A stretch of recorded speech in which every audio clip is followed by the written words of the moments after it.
Hello everyone, मैं Prince Kumar Verma आज आप लोगों को हाइपरटेंशन के बारे में बताने जा रहा हूं।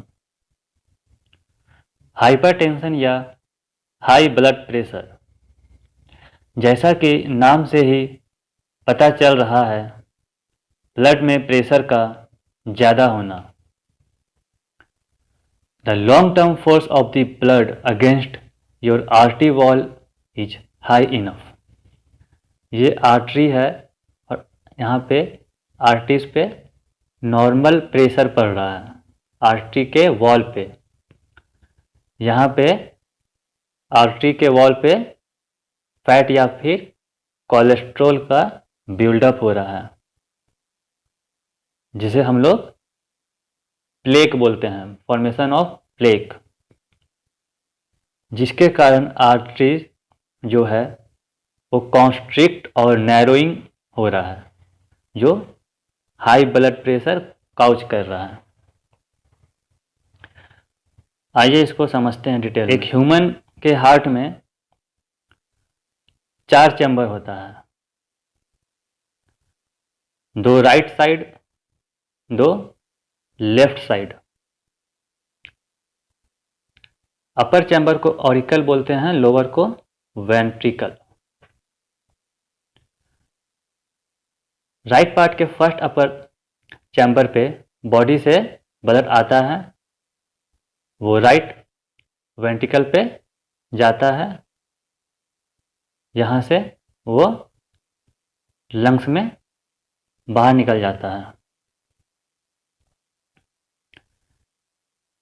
लेफ्ट अपर पार्ट के फर्स्ट चैम्बर पे ब्लड लंग्स से आता है और वो लेफ्ट वेंट्रिकल पे जाता है और वहाँ से पूरे बॉडी पे सर्कुलेट हो जाता है।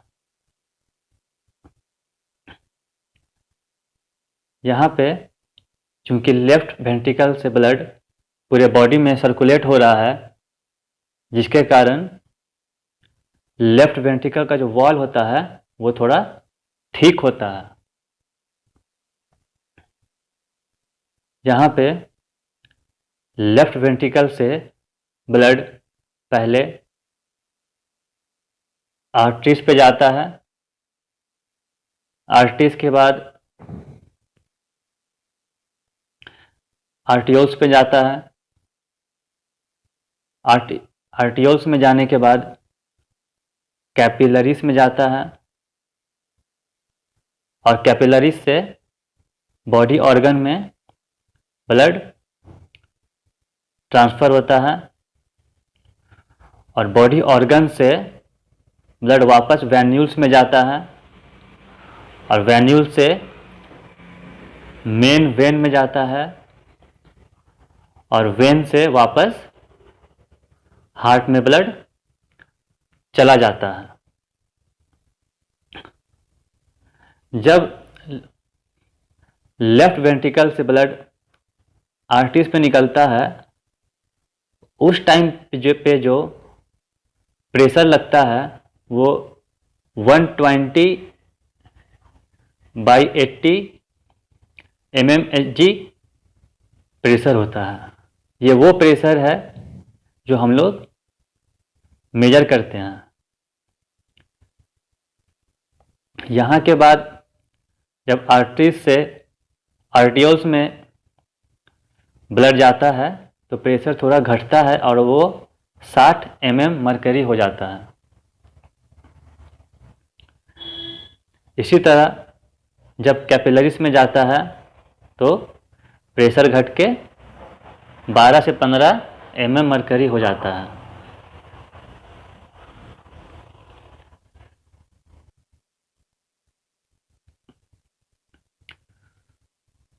यहाँ पे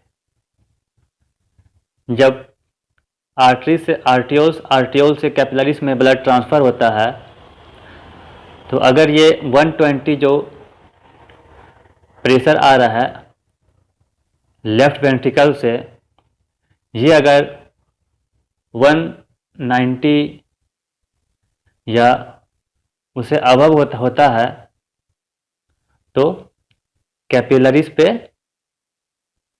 ज़्यादा प्रेशर पड़ता है। चूंकि कैपिलरी से बहुत फाइन होता है, ये ज़्यादा प्रेशर बर्दाश्त नहीं कर सकता है, तो ये ब्लड को लिम्फ में कलेक्ट कर देता है, और जो लिम्फ है वो लिम्फ वेसल्स में ब्लड को ट्रांसफ़र करता है, वहाँ से वापस हार्ट में ब्लड चला जाता है। और जब प्रेशर बहुत ज़्यादा होता है तो कैपिलरी जो है वो ब्रस्ट कर जाता है, और डैमेज होने के कारण ब्लड कैपिलरी से बाहर निकल जाता है, जिसको हम लोग हैमरेज बोलते हैं। प्रेशर दो टाइप का होता है, सिस्टोलिक और डायस्टोलिक।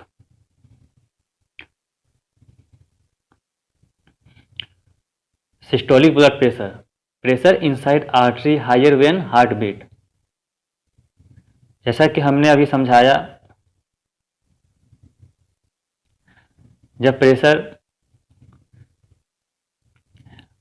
लेफ्ट वेंट्रिकल से निकलता है तो उस टाइम पे प्रेशर ज़्यादा होता है जब हार्ट बीट करता है।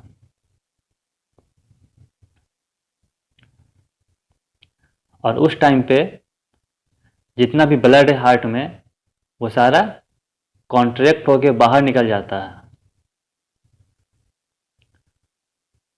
उस टाइम पे 120 mm मरकरी या 16 किलो पास्कल ब्लड का प्रेशर होता है।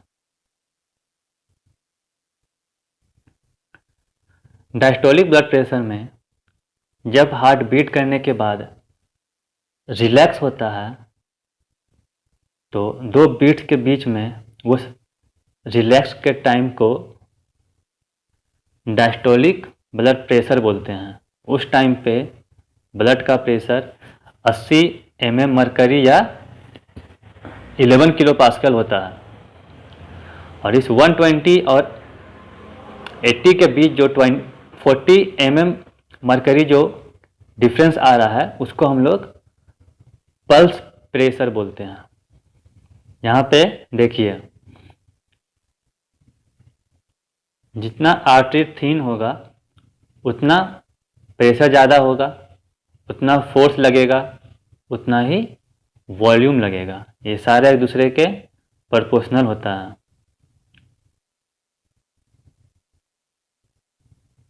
स्टेजेस पे आते हैं। पहला स्टेज 120 over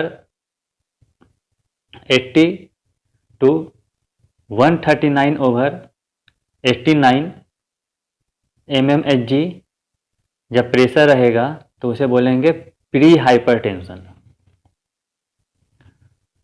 जब 140 over 90 से 159 over 99 mm मरकरी रहेगा उसे माइल्ड हाइपरटेंशन बोलेंगे। जब 160 over 100 से 179 over 109 mm मरकरी प्रेशर रहेगा उसे मॉडरेट हाइपरटेंशन बोलेंगे। और जब 180 over 110 या उससे हायर रहेगा प्रेशर तो उसे सीवियर केस बोलेंगे। अब आ जाते हैं टाइप्स में। पहला है प्राइमरी हाइपरटेंशन या एसेंशियल हाइपरटेंशन, जो कि 90 से 95% पीपुल्स में या इसका इतना केसेस पाया जाता है, जिसका कारण या इटियोलॉजी अननोन होता है और ये डेवलप इन ईयर्स, ये लॉन्ग टर्म में डेवलप होता है। इसका फैक्टर्स पे आते हैं। पहला है जेनेटिक या फैमिली हिस्ट्री, दूसरा है सिगरेट और स्मोकिंग, टोबैको में होता क्या है कि आर्टरीज का लाइनिंग जो है वो डिस्ट्रॉय या फिर डैमेज हो जाता है, जिसके वजह से आर्टरी जो है वो नैरो या कॉन्स्ट्रिक्ट हो जाता है। Inactivity, stress, obesity. ओबेसिटी में सरफेस एरिया ज़्यादा रहेगा तो हार्ट को ब्लड पंप करने में ज़्यादा मेहनत करना पड़ेगा। अल्कोहल, सॉल्ट, अगर एक्सेसिव सोडियम इंटेक करेंगे तो वाटर का रीअब्जॉर्प्शन होगा, जिसके कारण वाटर का रिटेंशन बढ़ेगा, जिसके कारण ब्लड का वॉल्यूम इंक्रीज करेगा और जिसके कारण ब्लड का प्रेशर भी इंक्रीज करेगा। अनहेल्दी डाइट या फिर एज भी इसका फैक्टर है। अगर लिपिड या फैट लेंगे तो वो आर्टरी के वॉल पे डिपॉजिट हो जाएगा, जो आर्टरी को कॉन्स्ट्रिक्ट या फिर नैरो करेगा। Metabolic disorders, toxaemia, pre eclampsia of pregnancy, acute intermittent porphyria, ये सब फैक्टर्स है हाई ब्लड प्रेशर काउज का। सेकेंडरी हाइपरटेंशन, जो कि 5 to 10% ऑफ केसेस में होता है, इसका काउज फिक्स्ड होता है। Fixed cause develop suddenly, narrowing of renal arteries that supply blood to the kidney. Renal का जो आर्टरी है वो नैरो हो जाता है, जो कि किडनी को ब्लड सप्लाई करता है, जिसके कारण ब्लड प्रेशर इंक्रीज करता है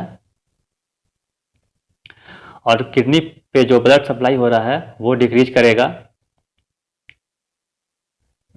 जिसके कारण रेनिन का सिक्रीशन होगा और रेनिन जो है एंजियोटेंसिन सिस्टम को एक्टिवेट कर देगा।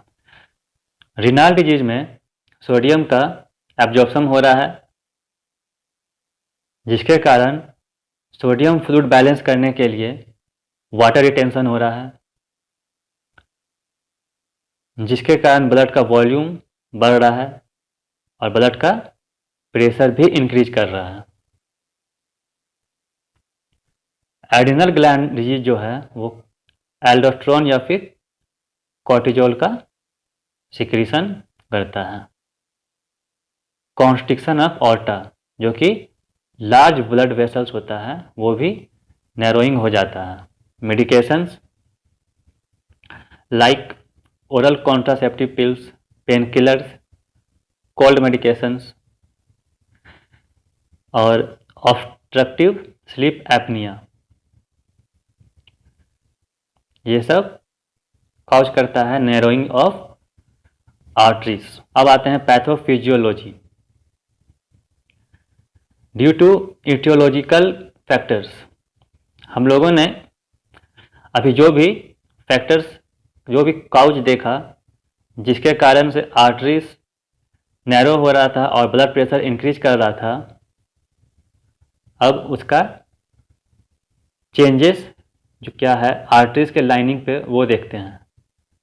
उसके कारण आर्टरीज का जो लाइनिंग है वो वीक और कॉन्स्ट्रिक्ट हो जाता है, नैरो हो जाता है, जिसके कारण सिस्टम वस्कुलर रेजिस्टेंस इंक्रीज करता है, जो कि नैरोइंग काउज करता है, जिसके कारण हार्ट रेट इंक्रीज करता है और हार्ट रेट इंक्रीज करने के बाद वो कार्डिक आउटपुट इंक्रीज करता है, जिसके बाद ब्लड प्रेशर भी इंक्रीज करता है। सिस्टमिक वस्कुलर रेजिस्टेंस, जो कि नैरोइंग ब्लड वेसल्स को काउज करता है। अगर ब्लड वेसल्स नैरो होगा तो ऑर्गन्स में प्रॉपर ब्लड का सप्लाई नहीं हो पाएगा, जो किडनी को अफेक्ट करेगा, और अगर किडनी अफेक्ट होगा तो वो जेजी सेल्स का स्टिमुलेट्स करेगा, जस्टा ग्लोमेरुलर सेल्स या फिर ग्रेनुलर सेल्स, जेजी सेल्स जो है वो रेनिन का सिक्रीशन करेगा और रेनिन जो है वो रास को रेनिन एंजियोटेंसिन जो है एल्डोस्ट्रोल सिस्टम उसको एक्टिवेट कर देगा।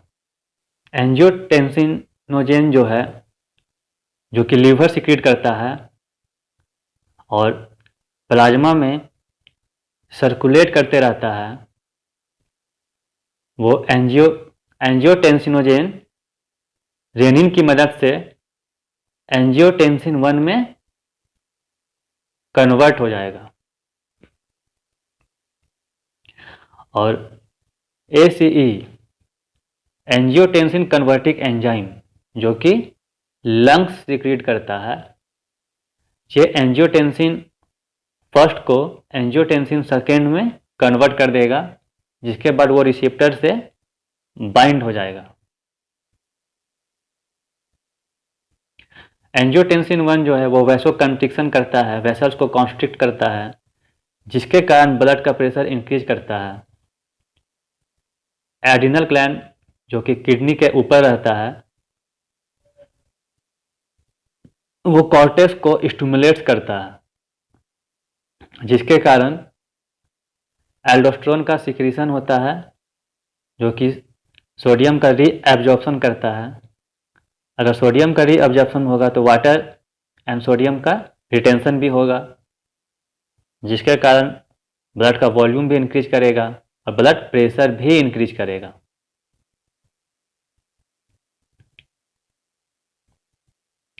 एंजियोटेंसिन सेकेंड जो है वो पेरिफेरल रेजिस्टेंस को इंक्रीज करेगा जो कि आर्टरीज को नैरो या कॉन्स्ट्रिक्ट करेगा और वो ब्लड प्रेशर को इंक्रीज करेगा।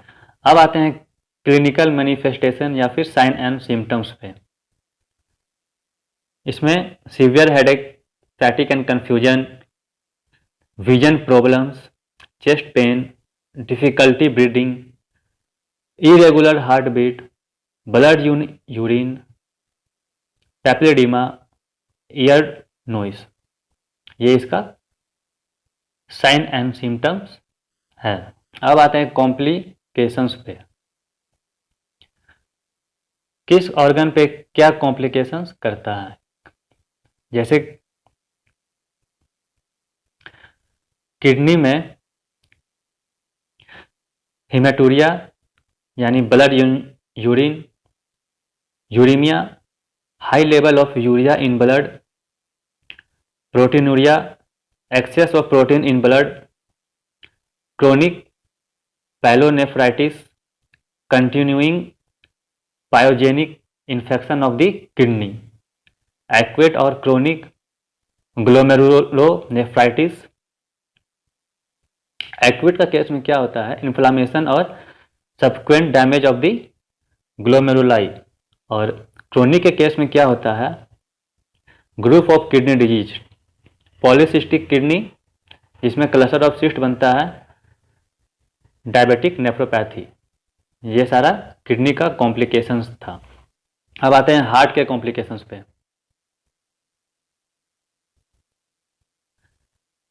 Pulmonary oedema, excess fluid in lungs, myocardial infarction जिसको हार्ट अटैक भी बोलते हैं, a blockage of blood flow to the heart muscle. Heart का जो मसल होता है वो हार्ड हो जाता है, थिक हो जाता है, जिसके कारण से ब्लड फ्लो जो हार्ट के मसल्स पे है वो ब्लॉक हो जाता है और हार्ट अटैक काउज करता है। Left ventricular hypertrophy, a heart left pumping chamber that has thick, जो लेफ्ट वेंट्रिकल जो हार्ट पंप कर रहा है वो ठीक हो जाता है और प्रॉपर तरीके से ब्लड को पंप नहीं कर पाता है। अब आते हैं ब्रेन पे। Haemorrhage, a lot of bleeding inside body, blood vessels जो कि कैपिलरीज जो होता है वहाँ पे रप्चर हो जाता है, जिसके कारण से लॉट्स ऑफ ब्लीडिंग होता है, जैसा कि हम स्टार्टिंग में समझाए थे। Seizure, burst of uncontrolled electrical activity between the cells, brain cells।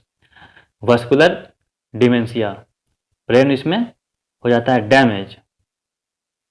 कारण क्या है? Multiple stroke. आते हैं आई पे।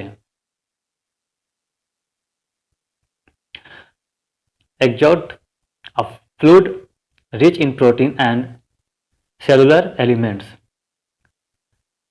जो कि ड्रॉप बाय ड्रॉप रिलीज होता है, ब्लड वेसल से बाहर निकलता है डैमेज होने के कारण, और डिपॉजिट होता है आमने सामने जो टिश्यूज है उसके ऊपर, और काउज करता है इन्फ्लामेशन, पैपिलिडीमा। इसमें क्या होता है? ऑप्टिक डिस्क स्वेलिंग हो जाता है due to rupture of blood vessels, और काउज करता है क्या? Oedema formation. अब आते हैं डायग्नोस्टिक इवैल्यूएशंस में। पहला है एलिवेटेड ब्लड प्रेशर इटसेल्फ, कैसे ब्लड को खुद से एलिवेट किया जाता है, जो खुद से एलिवेट होता है। हेडेक इज ऑसिपिटल, इसमें होता क्या है? एक ऑसिपिटल नर्व होता है जो कि स्कल्प के थ्रू रन करता है, जिसके स्वेलिंग या फिर डैमेज होने के कारण एक शॉक लाइक पेन फील होता है बैक ऑफ द हेड, अपर नेक या फिर बिहाइंड द ईयर्स के पास। इसका टाइमिंग यूजुअली मॉर्निंग के टाइम पे रहता है, जो कि 2 से 3 घंटा के अंदर रिलैक्स और फिर वो काउच करता है। ड्यूरेशन है 2 to 3 आवर्स। सीवियर केसेस में dizziness, palpitations and easy fatigue होता है। अब आते हैं second, due to hypertensive vascular disease, epistaxis, मतलब नाक से खून बार बार निकलना, जो ब्लड वेसल्स जो होता है वो हो जाता है रप्चर, और बार बार ब्लड उससे निकलता है। Haematuria, blood vision, episodes of weakness, dizziness, fainting. अब आते हैं अंडरलाइन डिजीज पे। Polyuria, excessive urination, polydipsia, excess thirst, जो थर्स्ट प्यास लगता है, मस्कुलर वीकनेस। एग्जामिनेशन में आते हैं, जितना भी अंडरलाइन जो साइंस हम लोग पहले पढ़े वो सारा आ जाएगा इसमें। मेडिकल हिस्ट्री आ जाएगा, फैमिली हिस्ट्री आ जाएगा, एज आ जाएगा अगर 60 प्लस से ज़्यादा है, फिजिकल एग्जामिनेशन हो सकता है। इसमें हम लोग रेटिनल एग्जामिनेशन करते हैं। अब आते हैं इन्वेस्टिगेशन के ऊपर। Screening, urine examination for protein, blood and glucose, complete blood count test, blood routine test. Sodium इसमें इंक्रीज करता है, पोटेशियम डिक्रीज करता है। फास्टिंग ग्लूकोज जो कि डायबिटीज के लिए चेक होता है। Creatinine and lipoprotein, high density lipid check करता है। BUN test, blood urine urea, blood urea nitrogen का लेवल इसमें चेक होता है। यूरिन एनालिसिस, जिसमें sodium, potassium, creatinine level check करते हैं, जो कि 24 यूरिन प्रोटीन टेस्ट होता है। ECG to detect rhythm, ultrasound of heart, Doppler ultrasound and examination of retina. अब आते हैं ट्रीटमेंट पे। जनरल ट्रीटमेंट में इसमें होता है relief of stress by relaxation technique, anti stress tablet. Second, dietary control में NaCl should be restricted to 4 to 6 gram daily, इतना ही लेना है daily. Restrict calories, cholesterol, stop saturated fat. Third, exercise, isokinetic exercise and yoga, for stop smoking and alcohol. अब आते हैं medical treatment के ऊपर। पहला है डाययूरेटिक्स या वाटर पिल्स। डाययूरेटिक्स क्या करता है, यूरिन का जो आउटपुट है उसको इंक्रीज कर देता है, जिसके कारण से सोडियम जो है जो बॉडी से एक्सक्रीट आउट हो जाता है। अगर सोडियम एक्सक्रीट होगा तो बॉडी से फ्लूइड ज़्यादा लॉस नहीं होगा, जिसके कारण ब्लड वॉल्यूम डिक्रीज करेगा और ब्लड प्रेशर भी डिक्रीज करेगा। इसमें चॉइस ऑफ ड्रग्स जो है, पहला है फ्यूरोसिमाइड,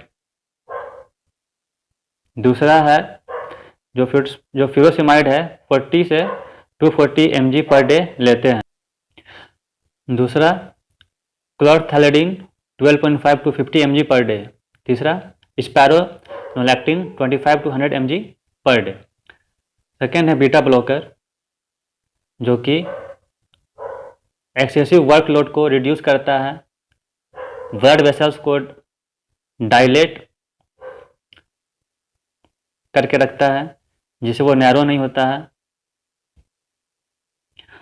और हार्ट को ईजियर पंप करने में हेल्प करता है। इसका एग्जाम्पल है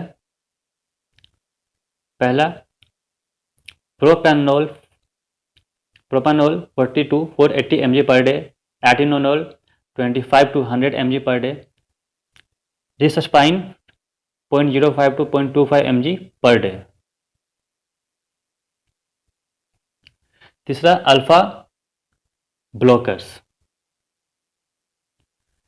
जो भी केमिकल्स जो ब्लड वेसल्स को नैरो करता है उसको ये ब्लॉक करता है। इसका एग्जाम्पल है पैराजोसिन 2 से 30 mg per day, terazosin 2 to 30 mg per day. Alpha beta blocker, इसमें वर्कलोड को भी कम करेगा और केमिकल्स को भी ब्लॉक करेगा। इसका एग्जाम्पल है लैबेटालोल 2 से 30 mg पर डे। वैसोडायलेटर, जो कि वेसल को डायलेट करके रखता है, इसका एग्जाम्पल है हाइड्रालाजिन 50 to 30 mg per day. Central acting agent, जो कि CNS पे वर्क करता है, जो कि हार्ट बीट को लो करता है, स्लो करता है।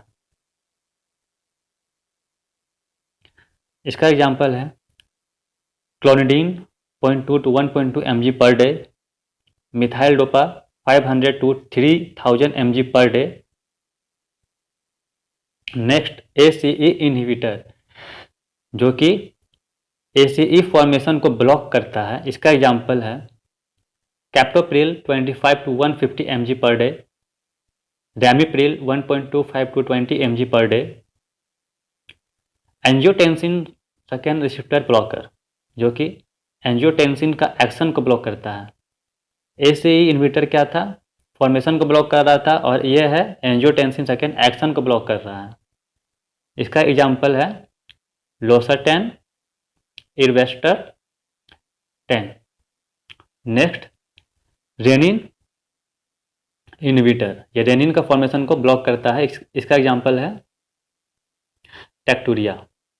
नेक्स्ट कैल्शियम चैनल ब्लॉकर, जो कि ब्लड कैपिलरीज को नैरो या कॉन्स्ट्रिक्ट होने से रोकता है। इसका एग्जाम्पल है nifedipine 30 to 120 mg per day, nicardipine 60 to 90 mg per day. तो ये था हाइपरटेंशन के बारे में एक ब्रीफ रिव्यू। अगर आप लोगों को वीडियो अच्छा लगे तो एक लाइक कर दीजिएगा और शेयर एंड सब्सक्राइब कर दीजिए चैनल को, और अपने फ्रेंड्स शेयर कर दीजिए। धन्यवाद।